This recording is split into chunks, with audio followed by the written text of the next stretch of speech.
कांग्रेस प्रत्याशी हैं करण सिंह उचियारना, जिसकी तस्वीर इस वक्त आप देख पा रहे हैं। उनके साथ पीसीसी चीफ गोविंद सिंह डोटासरा भी मौजूद हैं और इसके साथ साथ पूर्व उप मुख्यमंत्री सचिन पायलट को भी इस वक्त आप मंच पर देख सकते हैं। करण सिंह ने रिटर्निंग अधिकारी को अपना नामांकन पत्र सौंपा और उसके बाद जनसभा का आयोजन किया गया है, जहां पर बड़ी संख्या में कांग्रेस पार्टी के कार्यकर्ता इस वक्त मौजूद हैं। उनके समर्थन में नारे लग रहे हैं और उचियारना को जिताने के लिए वहां पर दिग्गज नेता भी मौजूद हैं जो उनके पक्ष में वोट करने की भी अपील कर रहे हैं। तो दो अलग अलग तस्वीरें इस वक्त आपके टीवी स्क्रीन पर। करण सिंह उचियारना जोधपुर से कांग्रेस के प्रत्याशी हैं। सबसे पहली तस्वीर जोधपुर से, यह सीधी तस्वीर आपको दिखा रहा है मंच से, जहां पर जनसभा का आयोजन किया गया है। तो वही दूसरी तस्वीर उस दौरान की जब रिटर्निंग अधिकारी के समक्ष जाकर करण सिंह उचियारना ने अपना नामांकन दाखिल किया, नामांकन पेश किया और उसके बाद अब जनसभा करते हुए शक्ति प्रदर्शन किया जा रहा है और कांग्रेस के प्रत्याशी के पक्ष में वोट करने की भी अपील की जा रही है।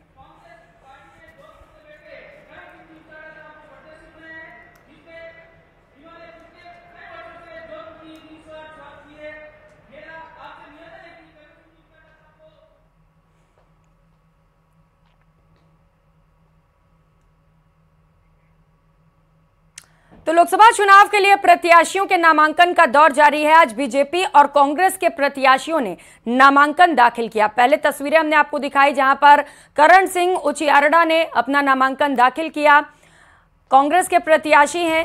और दूसरी तस्वीर आप देख पा रहे हैं, सुखबीर सिंह जौनापुरिया ने भी अपना नामांकन दाखिल किया है। तीसरी तस्वीर में आप देख सकते हैं दुष्यंत सिंह ने अपना पर्चा भर दिया है। तो अब जैसे जैसे चुनावों की तारीख नजदीक आती चली जा रही है, नॉमिनेशंस के आखिरी दिन नजदीक आते चले जा रहे हैं, वैसे वैसे जो कैंडिडेट्स हैं जिन्हें चुनावी मैदान में उतारा गया है वो रिटर्निंग अधिकारी के समक्ष जा रहे हैं और अपना नामांकन दाखिल कर रहे हैं। तीन अलग अलग तस्वीरें इस वक्त आपके टीवी स्क्रीन पर अलग अलग जगहों से, जहां पर कैंडिडेट्स पहुंचे और अपना नामांकन दाखिल किया।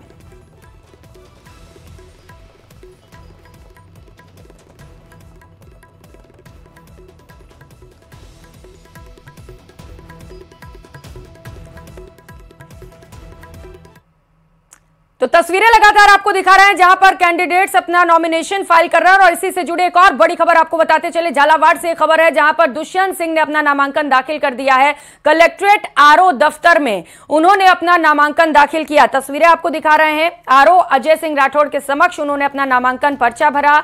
भाजपा नेता श्याम सुंदर भी उस दौरान उनके साथ मौजूद रहे। मानसिंह चौहान समेत अन्य भाजपा नेता भी उनके समर्थन में वहां पर दिखाई पड़े। झालावाड़ 12 से बीजेपी प्रत्याशी हैं दुष्यंत सिंह, जिन्होंने अपना पर्चा दाखिल किया। तो दुष्यंत सिंह बीजेपी प्रत्याशी जिनका मुकाबला उर्मिला जैन भाया से होना है झालावाड़ 12 सीट पर। महामुकाबला बेहद ही रोचक होने वाला है क्योंकि उर्मिला जैन भाया भी एक महिला कैंडिडेट के तौर पर और दिग्गज नेता के तौर पर जानी जाती हैं। तो वह उधर दुष्यंत सिंह अपना पर्चा दाखिल करते हुए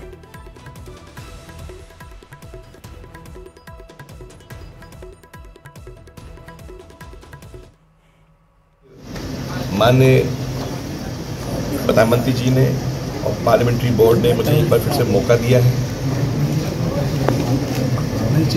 उनके कर कमलों के द्वारा और उनके अच्छे काम को देखते हुए, माननीय प्रधानमंत्री जी के अच्छे काम को देखते हुए पूरे देश में एक लहर है और सभी चाहते हैं कि डबल इंजन की सरकार बने।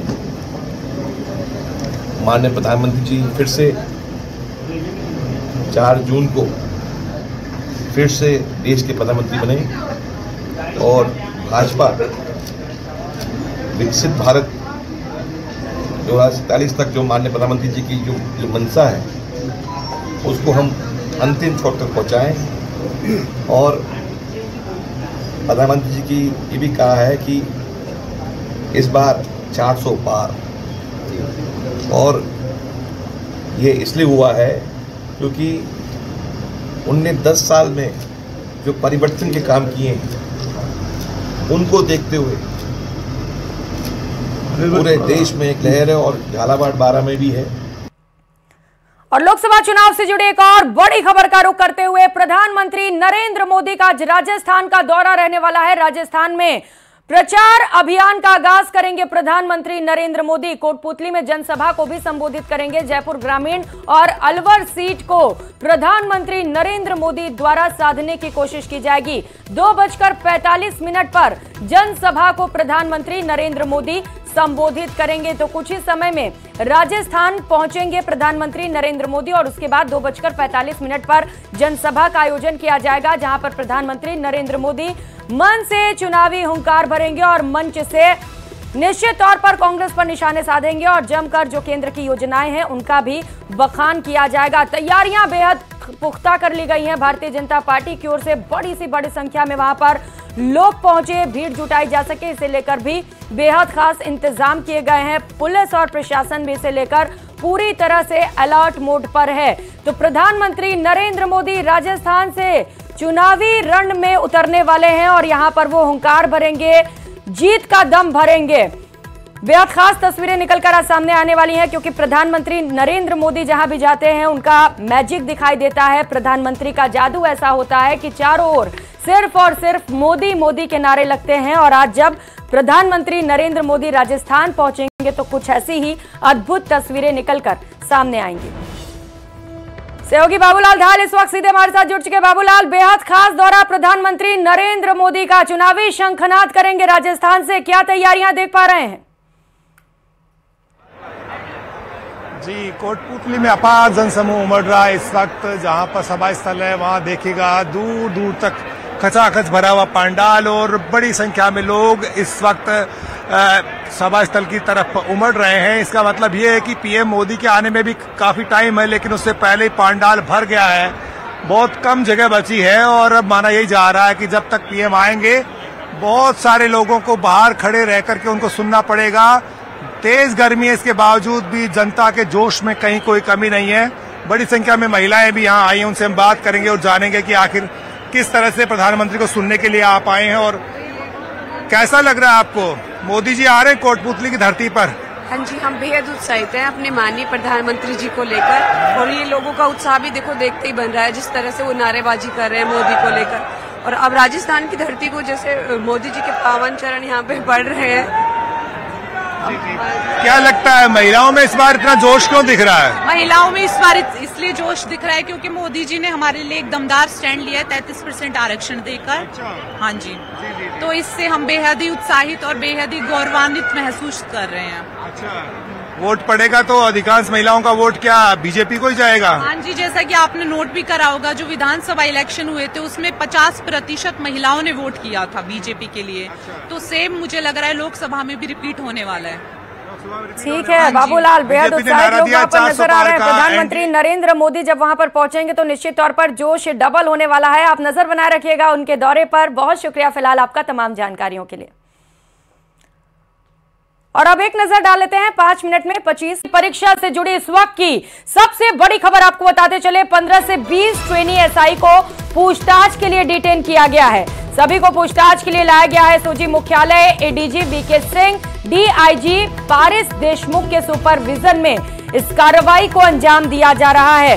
तो कुल 15 से 20 ट्रेनी एसआई को पूछताछ के लिए डिटेन किया गया है। लगातार एसआई भर्ती परीक्षा को लेकर जो गड़बड़ी सामने आई उसे लेकर जांच की जा रही है। टीम लगातार अलग अलग जगह पर पहुंच रही है। इससे पहले कई लोगों की गिरफ्तारी भी की जा चुकी है, कई बड़े नाम भी इसमें शामिल रहे। और ये जो बड़ा अपडेट आपको बता रहे हैं पेपर लीक मामले को लेकर, उसमें खबर यह है कि 15 से 20 ट्रेनी एसआई को बुलाया गया है पूछताछ के लिए एसओजी मुख्यालय से, जहां से ये तस्वीरें आपको दिखा रहे हैं। अब इन ट्रेनी एसआई से पूछताछ की जाएगी, क्योंकि माना यह जा रहा है कि इसमें कई और ट्रेनी एसआई हैं जिन्होंने गड़बड़ तरीके से पेपर दिया और परीक्षा पास की है।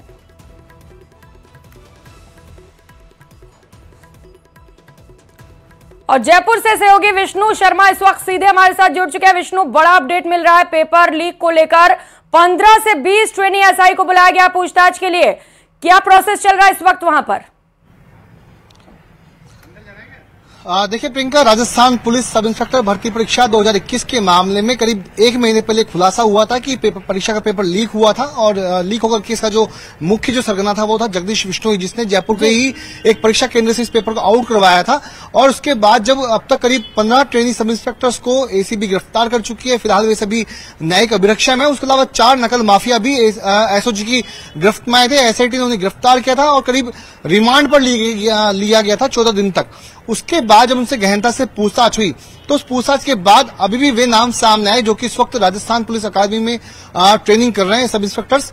तो आज एसओजी की एसआईटी की विंग अल सुबह वहां आरपी पहुंची और उसके बाद बताया जा रहा है कि करीब 20 ट्रेनी एसआई को हिरासत में लेकर के डिटेन करके एसओजी मुख्यालय लाया गया है। वहां उनसे गहनता से पूछताछ की जा रही है और ये सभी नाम वो नाम है जो कि संदिग्ध बताए जा रहे हैं। उनसे पूछताछ होगी, उनका रोल देखा जाएगा कि क्या वाकई में सब इंस्पेक्टर भर्ती परीक्षा पेपर लीक प्रकरण में उनका रोल था, क्या उन्होंने भी परीक्षा से पहले पेपर हासिल किया था, नकल की थी या फिर अपनी जगह पर डमी कैंडिडेट बैठा करके परीक्षा को पास किया था। तो तमाम जो ट्रेनी 20 ट्रेनी एसआई हैं वो एसओजी की डिटेनशिप में है, उनको हिरासत में लिया गया है और पूछताछ की जा रही है। यह भी माना जा रहा है कि आने वाले वक्त में आज देर शाम तक एसओजी के एडीजी वीके सिंह और डीआईजी परेश देशमुख इस पूरे मामले में एक नया खुलासा कर सकते हैं, चूंकि उसके पहले जो करीब 24 आरोपी अब तक गिरफ्तार हो चुके थे। बिल्कुल विष्णु, ये बड़ी बात आप बता रहे हैं कि शाम तक कुछ बड़े खुलासे भी हो सकते हैं एसओजी की ओर से। देखना बड़ा ही महत्वपूर्ण होगा कि और कौन कौन से नाम सामने आते हैं इस पूरे मामले पर। एक लंबी फहरिस्त तैयार की गई होगी सवालों की विष्णु। देखिए बिल्कुल, जिस तरीके से पहले 14 दिनों तक रिमांड लिया गया था 14 ट्रेनिंग सब इंस्पेक्टर था, उसके अलावा जो 4 बड़े नकल माफिया थे उनको वापस से प्रोडक्शन वारंट पर उदयपुर, जयपुर और अन्य जगहों से प्रोडक्शन वारंट पर गिरफ्तार किया। उनको एसओजी मुख्यालय लाके पूछताछ की गई, जिसके बाद जो अहम खुलासे उन सभी से पूछताछ में हुए थे उसी के आधार पर इन 20 ट्रेनी एसआई को पकड़ने की सूचना है, उनको नामजद किया गया, उनकी लिस्टिंग की गई एसओजी की एसआईटी विंग के द्वारा और आज सवेरे आरपीए पहुंचकर उनको एसओजी मुख्यालय लाया गया है। तो बिल्कुल एसओजी की एसआईटी की टीम ने तमाम जो सवालों के जवाब सवाल है वो तैयार किए, उनकी लिस्ट बनाई हुई है, उसी के आधार पर इनसे पूछताछ की जाएगी और पूछताछ के बाद यदि रोल सामने आया कि नकल माफिया में नकल से ये लोग जुड़े हुए थे, पेपर इन्होंने परीक्षा से पहले हासिल किया था, या फिर तैयारियां एसओजी की ओर से की गई होंगी ताकि तह तक पहुंच सके और लिंक से लिंक जोड़ते हुए हर एक आरोपी को पकड़ा जा सके। आप नजर बनाए रखिएगा विष्णु, बहुत शुक्रिया फिलहाल आपका।